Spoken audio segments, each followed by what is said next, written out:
So we are in for the treat, guys. The next speaker is going to be Professor John Voss. He is the professor of endocrinology in Oxford University. You all know him because he has published over 410 articles. He is the editor and writer of different textbooks, including the Oxford Textbook of Endocrinology. You all are very familiar with him.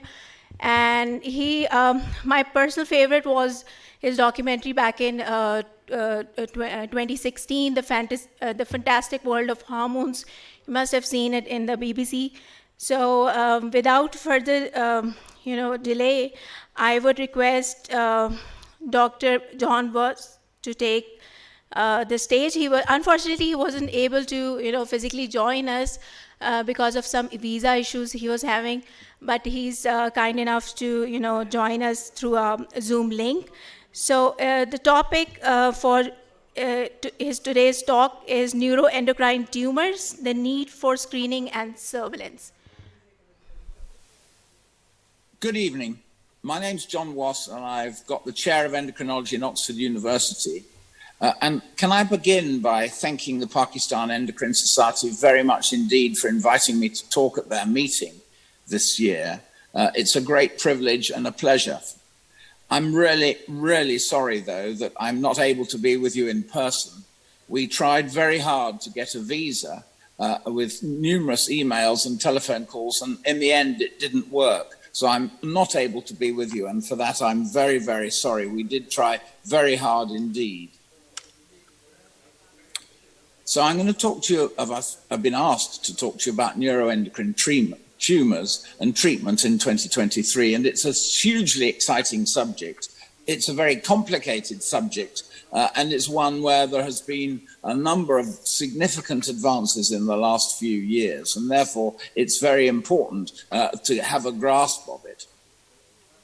The neuroendocrine system involves many sites and the synthesis, storage, and release of peptide hormones. And the majority of neuroendocrine tumors are in the gastropancreatic axis, but you also see them in the lung and the thymus, and particularly, for example, with ectopic ACTH secretion causing Cushing's, you can see them both in the lung and the thymus. It's really interesting that the incidence of neuroendocrine tumors has increased significantly in the last 5 years. And as you can see there, there were 1.09 per 100,000 in 73, and they're now 5.25 per 100,000 in 2004, the last time when they're reasonable figures. And I think this may be related to increasing awareness and probably improved diagnosis as well. These tumors can range from being benign to malignant, and functioning and non-functioning, and they're mostly sporadic, but 10% of them are inherited.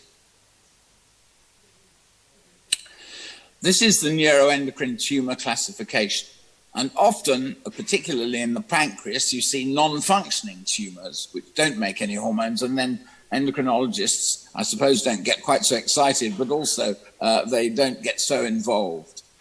And then there's the carcinoid syndrome with serotonin, bradykinin, and histamine. And you can also see ACTH being secreted in those tumors as well.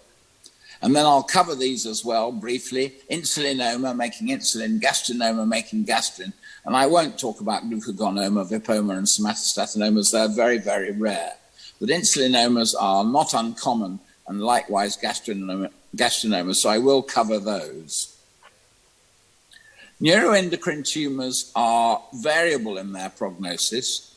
If you do Chi-67, this is a proliferation marker, and it can give useful insight into the prognosis of the tumor. Now, there are various types of tumor which have a better and various types which have a worse prognosis. And for example, rectal and appendiceal neuroendocrine tumors have a good prognosis. They're often found serendipitously in the appendix, for example, and they have a 5-year survival of greater than 80. Pancreatic neuroendocrine tumors, however, don't have such a good survival, and their 5-year survival is around 45%.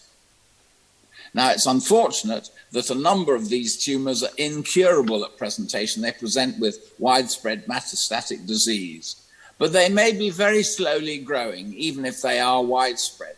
and this is why they're called, in a way, carcinoid tumors.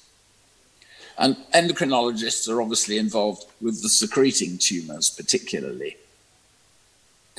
Now, the treatment of neuroendocrine tumors is something which has advanced significantly, and the way we deliver treatment, and I'd be interested to hear how it is in Pakistan, but we have a multidisciplinary team which meets usually once every 2 or 4 weeks, depending on the volume of patients. And there's an oncologist, an endocrinologist, a surgical person, a radiotherapist, a gastroenterologist, a histopathologist, and very importantly, actually, a nurse specialist. And these people can often provide emotional support, give valuable information where there is more time to do this to patients. And we have found in the UK that they hugely enhance the quality of care that patients get from their MDT team.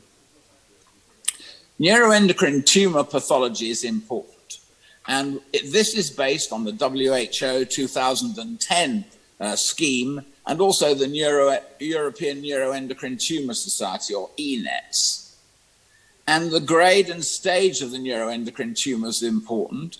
Ki-67, as I've mentioned, is a nuclear proliferation marker of cellular proliferation, which may be prognostic. And the tumors can be graded into well differentiated, intermediate, and poor differentiation. Now, what about the biochemical aspects?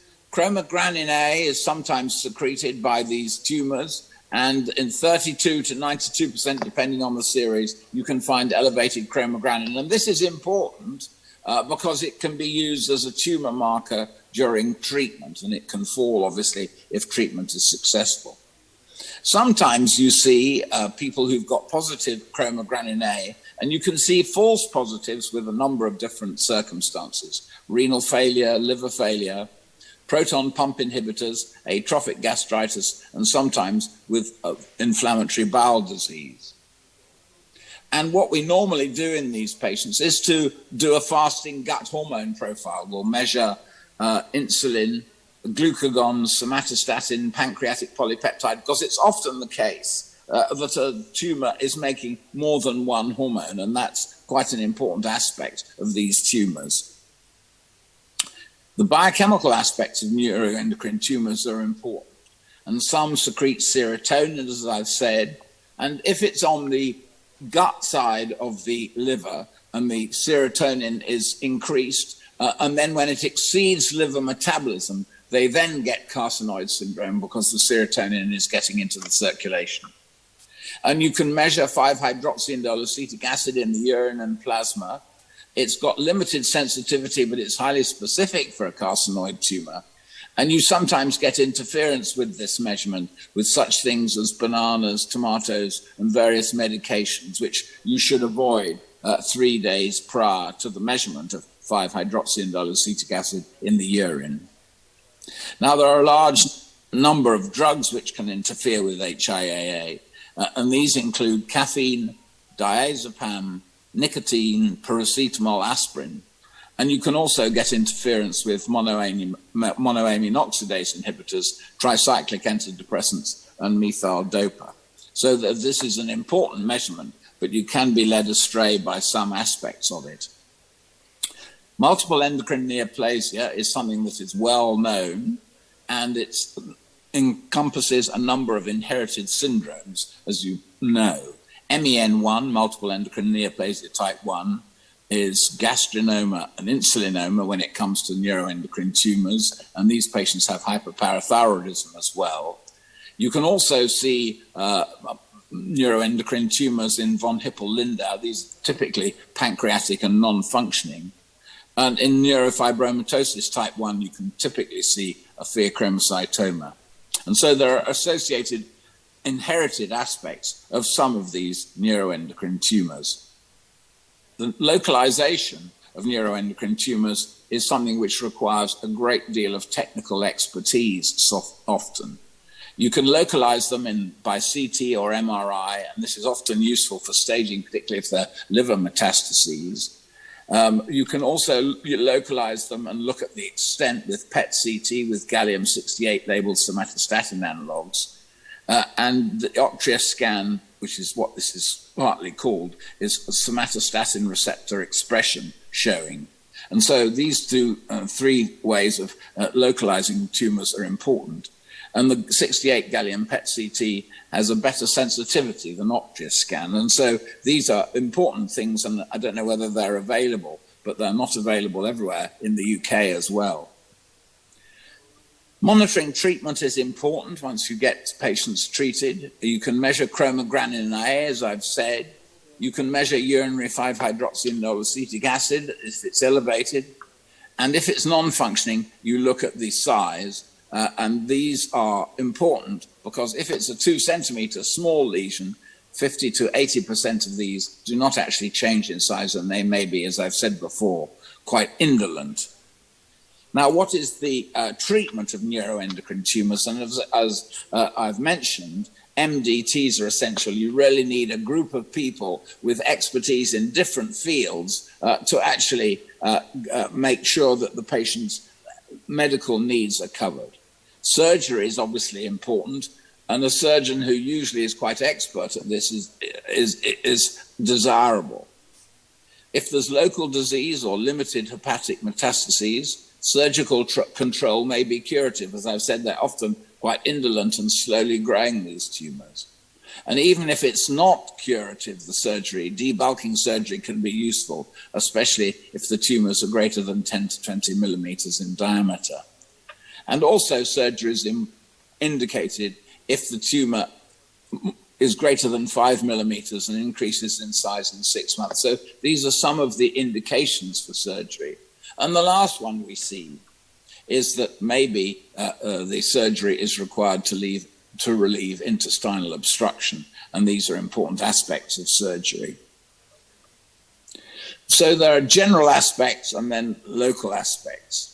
And so the general aspects, often you can help the diarrhea with loperamide or codeine phosphate.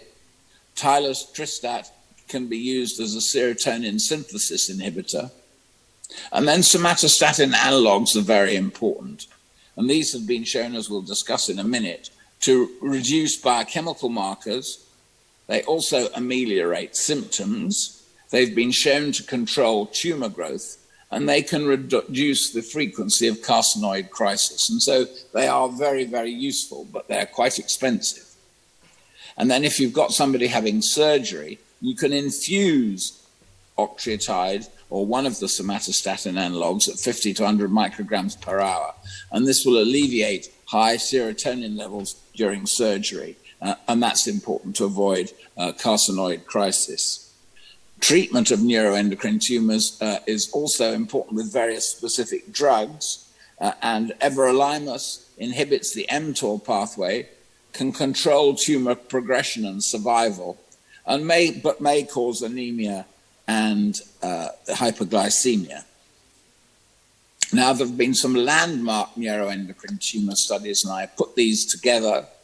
ProMed in 2009 was the first study to show that octreotide LAR lengthens the time to tumor progression. And this is important because there was some doubt earlier as to whether it did actually stop tumor progression, but it clearly does.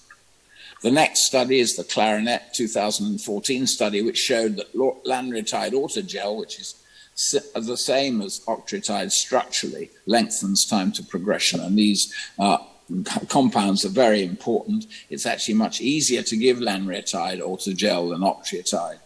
And I think certainly in acromegaly as well, this means that the patient can give it themselves, and that is something which is useful. And then the last study, which I mentioned here, is Radiant 1-24, which was published in 2016 and showed that everolimus lengthens time to tumor progression, which is quite important. Another drug which is quite important is sunitinib, and this is a tyrosine kinase inhibitor, which benefits tumor control, and rather like everolimus, this may cause anemia and hypoglycemia. Now, there are various other ways in which we can treat these patients. You can use liver-targeted therapy, but at this stage it's largely palliative. You can use external beam radiotherapy, but these tumors don't respond particularly well to external beam radiotherapy. And then you can improve. Then you can give chemotherapy, which actually may improve survival. It's utilized in patients with a high disease volume. The compounds used are cisplatinum and etoposide, but these are quite aggressive compounds, and often the situation is limited by side effects. Immunotherapy is important because it's well tolerated and actually has been approved. So interferon alpha offers biochemical and radiological improvement in patients. Peptide receptor nucleotide radiotherapy, PRRT, with luteum dotatate was approved by NICE in 2018 for unresectable and metastatic well-differentiated tumor. And the NETA-1 trial data demonstrated that this treatment modality improves progression-free survival and, importantly, offers good quality of life, so it's well tolerated. And this, therefore, is quite an important aspect of the treatment of these patients. Now, the prognosis is important because it's very variable. It depends on the site of origin. I've mentioned the rectum and the appendix having a good prognosis. It depends on the functionality. And so, as we'll hear in a minute, gastrinomas have a less good outcome because they're often malignant than insulinomas, which are often benign. It depends on the extension of the disease at diagnosis, because often these tumors are metastatic when they're first diagnosed, and that obviously is bad prognostically. But as I've said before, many neuroendocrine tumors are indolent and very slowly progressive. Grades 1 and 2 confined locally have a 5-year progression of greater than 70%, prognosis of greater than 70%, and so they have a good prognosis. But with hepatic metastases, the 5-year prognosis is less good, between 14 and 54%. And the survival time, as we've said, with treatment with immunotherapy and, importantly, with somatostatin analogues, is improved by treatment, and that's a very, very important aspect of it. The carcinoid syndrome is something which you will all have seen. This is a small subset of patients with primary small intestinal disease, and as I've said, they're often symptomatic when liver metabolism is exceeded. Now, they have a number of important symptoms. Prominent peptide secretion is serotonin, and this may cause flushing, and you sometimes get a chronic flush with it if it's been going on for a long time and they have a sort of violaceous facial appearance. You see diarrhea in 80%, and you see dyspnea in 10%. The flush may be precipitated by various things, including hot, spicy food and hot weather. And you sometimes get niacin deficiency because of the metabolic pathway, and this can cause dermatitis and diarrhea. And these symptoms are often improved with somatostatin analog therapy. Now, what you can also see is right-sided cardiac lesions, and you sometimes get tricuspid regurgitation, and this is due to fibrosis of the endocardium. And I think that's an important but rare manifestation of carcinoid syndrome. So how do we manage these patients perioperatively? Well, I've mentioned octreotide, and 50 to 100 micrograms per hour IV avoids carcinoid crisis. And then a little word extra about carcinoid heart disease. They have high serotonin levels, as we have said. There's fibrosis of the endocardium. And typically there's regurgitation of the tricuspid and pulmonary valves. And sometimes actually you need to do a pulmonary valve replacement, which can alleviate the breathlessness and cardiac symptoms which these patients sometimes have. Insulinoma. Now, these are uncommon tumors. I've got several on the go at the moment, but 90% of them are in the pancreas. Usually they're 2 centimeters or less and solitary. 5% of them have multiple endocrine neoplasia, and they can occur throughout the whole of the pancreas, from the head through the body to the tail. And there's no particular frequency with which they do any of those. They can occur anywhere. They're uncommon, 1 to 32 per million. And they present with hypoglycemia, with Whipple's triad, so-called, which is hypoglycemia plus symptoms plus relief with glucose. And they can be very difficult to diagnose. Often these patients are 10 years in the diagnosis, they've had symptoms. They may sweat. They may have a hypoglycemia, which they don't recognize as related to meals, and they're often very late in being diagnosed. How do we diagnose these tumors? Well, normally I would start with 3 15-hour fasting sugars, so from 6 o'clock until 9 o'clock the next morning. And this will diagnose a significant number of patients with insulinoma. And if you have a fasting sugar that's 2.2 or below, you need to measure the insulin to see whether the level of insulin is appropriate to the blood sugar. You need to make sure that they are not taking sulfonylureas, so we normally screen them, but that's obviously not something which is common.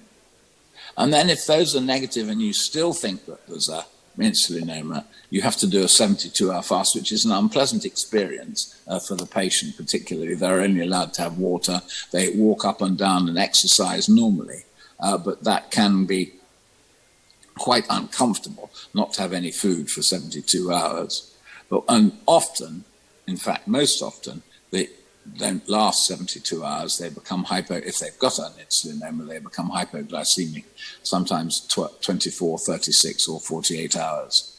Hypoglycemia is defined as a glucose of less than 2.2 millimoles, and that's associated with an increased level of insulin, proinsulin, and C-peptide, and there are normograms to actually show what is normal for a glucose of 2.2, and that's how we diagnose an insulinoma. So what the important aspect of the insulinoma is, when you've diagnosed it, and that's the first thing to do, is to get a scan of the pancreas, and that shows it in a lot of patients. You again need expert radiology here, because you don't, if you haven't seen lots of these tumors. I had a patient who came up from a city near Oxford the other day, and they'd had a scan, and in fact, it was passed as normal by the radiologist in the centre away from Oxford. And our radiologist saw it when he reviewed the scan in Oxford, which had been done elsewhere. And so that's the first thing, is to do a scan of the pancreas. And then the next thing, and if the scan is positive, and even if it's negative, I would do an endoscopic ultrasound. And again, this is a technique which requires significant expertise. And what you'll do is hopefully find it on endoscopic ultrasound and do a biopsy to make sure that it is an insulinoma, because that way you're sure when the surgeon goes in that he's got something to tackle. Those two techniques in expert hands are often helpful. Very occasionally, you need to do calcium-stimulated hepatic venous sampling, which is where you actually do a transhepatic catheterization and then get into the veins the other side of the liver and stimulate with calcium the insulin secretion. And this can be useful in localizing the tumor to the body, the middle or the tail of the pancreas. And then when you get in there, we normally have an intraoperative ultrasound, and you can also use somatostatin scintigraphy, or indeed, as is used in Basel, GLP receptor 1 receptor scintigraphy. And these are ways in which we can find an insulinoma. And most of them are found on CT or endoscopic ultrasound, or a combination of those. How do we treat these patients? Well, again, you need expertise, surgery with an experienced surgeon. You can find post-operative hyperglycemia if there's a true tumor that's been removed, and this is common. It usually settles within a few days. Sometimes you can use diazoptide or octreotide if the tumor can't be found and they're getting severe symptoms of hypoglycemia. And as I said, they're malignant in only 10% or so. And in these patients, you may need to debulk them, give them immunotherapy with PPRT, or give them everolimus or sunitinib. So these patients have a good prognosis after recovery if it's benign. And then the malignant tumors have a 49 to 60% 5-year survival. And so they can do quite well, but they obviously not so well. But the majority, as I said, is 90% are benign and don't need treatment. So I want to talk a little bit about gastrinoma, because this is a more difficult tumor. It's actually less common than insulinoma. and it's also called the Zollinger-Ellison syndrome, and they make too much gastrin. 25% of them are in the pancreas, 70% of them are in the duodenum. They're usually highly malignant, and in 20 to 25% of patients, there's multiple endocrine neoplasia. As I said, they're less common, and the incidence is 0.5 to 21.5 per million. So how do they present? Well, they can present in a number of different ways. They can have peptic esophageal ulcers or severe peptic ulcers. They can even perforate their peptic ulcers. There's often pain, diarrhea, which is something which is important to remember, and there may be malabsorption because of the intestinal transit, which is increased. How do we diagnose these patients? Well, they have a raised gastrin, obviously. Some people have a raised gastrin when they're achlorhydric, so you need to make sure that there's gastric acid in the stomach in association with a raised gastrin, because that means that it's specifically likely to be a gastrin-secreting tumor. And if in doubt, you may need to do a provocation test using secretin and looking into the administration of secretin when the gastrin level goes above 100 picograms per mil. The next aspect of a gastrinoma is tumor localization, which very much like an insulinoma is important. And then you can find them often with PET-CT with 68 gallium somatostatin analog measurements. So how do we treat these patients? Well, we surgically excise it if it's possible. You can give proton pump inhibitors, and then you can give somatostatin analogs plus chemotherapy plus immunotherapy if they are malignant and they're non-resectable. Gastrinoma prognosis is important in accordance with the tumor size, and without liver metastases, the survival is 90%, but with liver metastases, it's 20 to 30%. And so this is important, and there is a good prognosis in some of them. And so it's important, again, to use the multidisciplinary team. I just want to end with a few comments about genetic screening, because this is important. And again, this is something which has improved significantly in the last few years. If you have early onset disease, if there are multiple tumors or a family history, it's obvious that you need to do some genetic screening. In MEN type 1, if there's a parathyroid adenoma at an age of less than 35 years, or a gastrinoma or multiple neuroendocrine tumors, or an insulinoma less than 2 years, or 2 MEN tumors, hyperparathyroidism and any of those above, and MEN tumor plus first-degree relative with a tumor. And so these are the indications for screening for MEN1.